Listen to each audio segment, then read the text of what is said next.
Some ghost towns are spooky because of what's been seen there. Others, it's more about what was left behind. From boarded up houses deep in Ohio woods to a luxury beach resort frozen in 1974, these towns were abandoned overnight. In the 70s, the government started buying up land in the northern part of Boston Township, Ohio. They said it was for expanding the Cuyahoga Valley National Park. Families were forced to leave, homes were boarded up, entire streets were just abandoned. But instead of bulldozing the houses or building anything, they left everything exactly as it was. And decades later, those empty buildings are still there, slowly rotting in the woods. People started noticing things that didn't make sense though. No trespassing signs everywhere, sometimes stacked one on top of the other. Locals started trading stories about blacked out government vehicles in the area, strange noises coming from the trees at night, sightings of deformed animals. Some swear there was a chemical spill or toxic waste site buried nearby,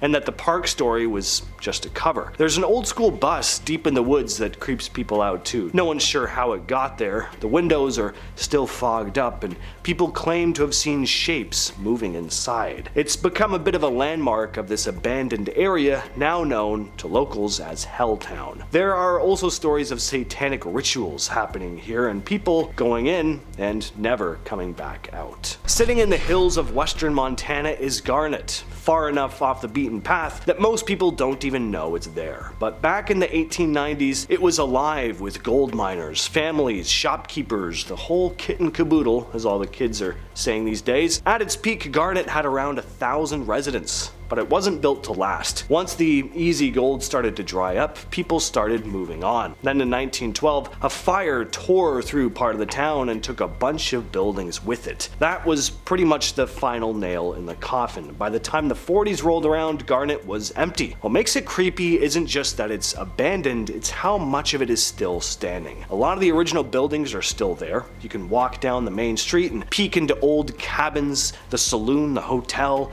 and it feels weirdly untouched. Some of the rooms still have furniture in them, tools left behind, dishes on tables. Over the years, people have claimed to hear strange things up there too, doors closing on their own, footsteps in the hotel, piano music drifting through the air at night when there's nobody around. The J.K. Wells Hotel is where a lot of these stories seem to center. Folks have seen things in the windows, heard voices, or just felt that thick kind of silence that makes your skin crawl.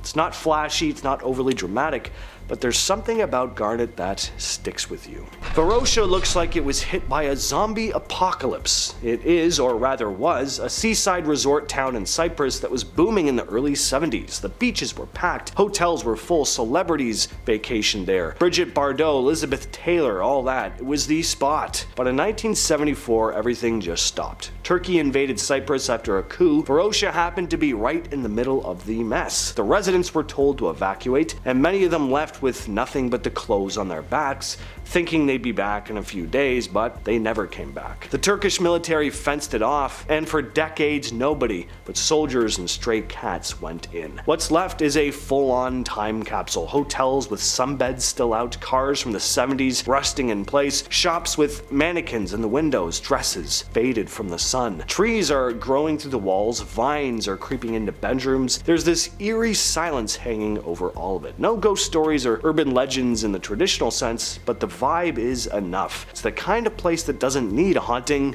because it is the haunting. Well, how Mad Max can a place look? Way out in the Atacama Desert, one of the driest places on Earth, you'll find two ghost towns, Humberstone and Santa Laura. These were saltpeter mining towns. And yeah, saltpeter sounds kind of boring, but back then this stuff was very sought after. It was used in fertilizers and explosives, so people from all over came to strike it rich here. Humberstone had theaters, a swimming pool, a school, tennis courts. It was a full-on company town in the middle of nowhere. People built lives there, had families, formed communities. Then synthetic nitrates showed up, cheaper, easier, and didn't require you to live in a sun-blasted wasteland, so just like that, the whole thing collapsed.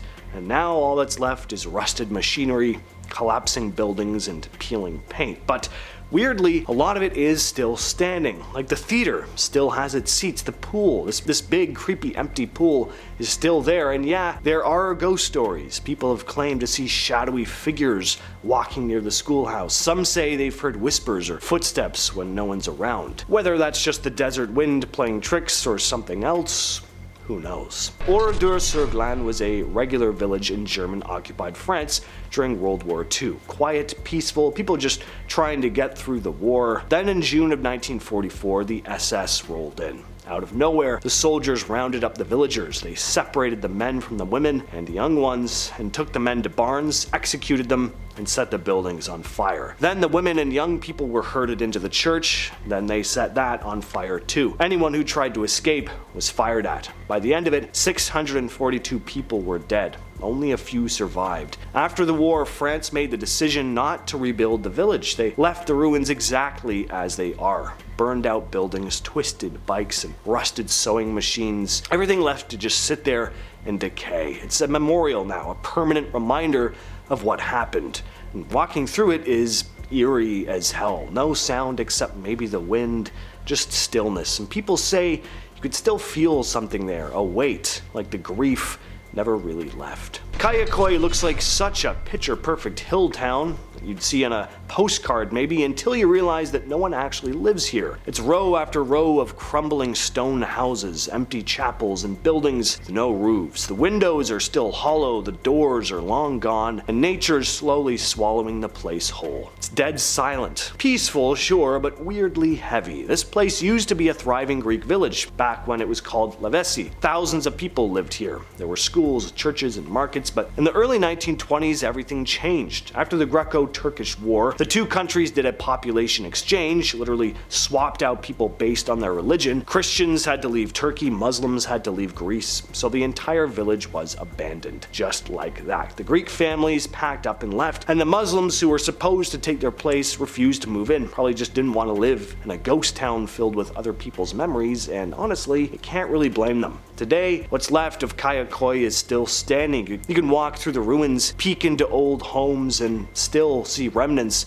of daily life from 100 years ago. Kolmanskop is what happens when too much money shows up in the middle of nowhere and then vanishes just as fast. This place in the Namib Desert is one of the driest spots on Earth, and yet at one point it had ice delivered by train, a hospital with an x-ray machine, a champagne-filled bowling alley, and wait for it, a ballroom. Never know looking at it now. In the early 1900s though, someone found diamonds literally lying in the sand, and suddenly this nothing patch of land turned into a mini German empire. Fancy villas were built in European styles. There were maids, butlers, schools, a casino. Everyone was cashing in, and no one thought it would end. But of course, it did. Once bigger diamond deposits were found further south, Kolmanskop became less important, and by the 50s, the last residents had packed up and left. Now the desert is reclaiming it room by room. Sand pours through windows, piles up in bathtubs, fills old living rooms. The buildings are still standing, just barely, but it's clear who's in charge now. The dunes. Photographers love the place. It's eerie, but it's oddly beautiful, almost like walking through a dream. Hashima Island. If you're looking at this place right now and thinking, well, that kind of looks like a battleship, you're not alone. That's where it gets its nickname, Gunkanjima, aka Battleship Island. It's the decaying skeleton of a coal mining colony that once held the title of one of the most densely populated places on Earth. Yes, on Earth. Back in the early 20th century, Mitsubishi, the car company, ran coal mining operations under the seabed here. They built this self-contained concrete maze of apartment blocks, schools, shops, and even a movie theater, all crammed onto a rock barely big enough to park a cruise ship. At its peak in the 50s, over 5,000 people lived here, all stuffed into a single slab of cement in the ocean. Then, just like that, coal fell out of favor. Oil took over and the mine shut down in 1974. Within weeks, the island was completely abandoned. Hashima's creepy factor has earned its place in pop culture. as well. It showed up in Skyfall as a Bond villain's lair, but the real story here is darker. Forced labor was used here during World War II with Korean and Chinese workers under brutal conditions. It was closed off for years, but now tourists can visit, sorta. They can only let you onto a safe section, the rest is off limits because really it's just falling apart. Next up is Agdam. Agdam was once a busy city in southwestern Azerbaijan with around 40,000 people, but when the Nagorno-Karabakh conflict started, suddenly Agdam was right in the path of a full-blown war. When Armenian forces pushed in, most civilians fled. Then the city got shelled hard, and by the time the dust settled, Agdam was annihilated. People started calling it the Hiroshima of the Caucasus, and honestly, it fits. There's this eerie, quiet devastation to it that just hangs in the air. Even though no one was officially living here anymore, Agdam became a kind of scavenger's paradise too. Over the years, people picked it clean. Bricks, steel beams, furniture. If it wasn't bolted down, and sometimes, honestly, even if it was, it got carried off. What's left today is the skeleton of a city. You could still see the street layouts, what's left of the mosques, and homes that are now just hollow shells. Plymouth, Montserrat is the only modern capital city in history that got completely abandoned, and not because of war or some slow economic collapse. This one is thanks to Mother Nature. Back in the 90s, Plymouth was the heart of Montserrat, a British territory in the Caribbean. It had government buildings, homes, bars, schools, everything you could expect in a small island capital. But in 1997, a volcano that had been dormant for centuries erupted, with enough force to blanket the city in volcanic ash and mud. Entire neighborhoods disappeared. The government declared an exclusion zone, told everyone to get out, and Plymouth was left frozen in time. Today, the place looks pretty surreal. You've got the tops of buildings peeking out from ash, a clock tower half swallowed by debris. It looks like a modern Pompeii. And it's technically still the capital of Montserrat, even though nobody lives there, which is weird in itself. The rest of the island is slowly recovering. There are new towns, but Plymouth is still a ghost city. And that'll probably never change. With all that said, I've been your host James, and I'll catch you, yes you specifically, in the next video.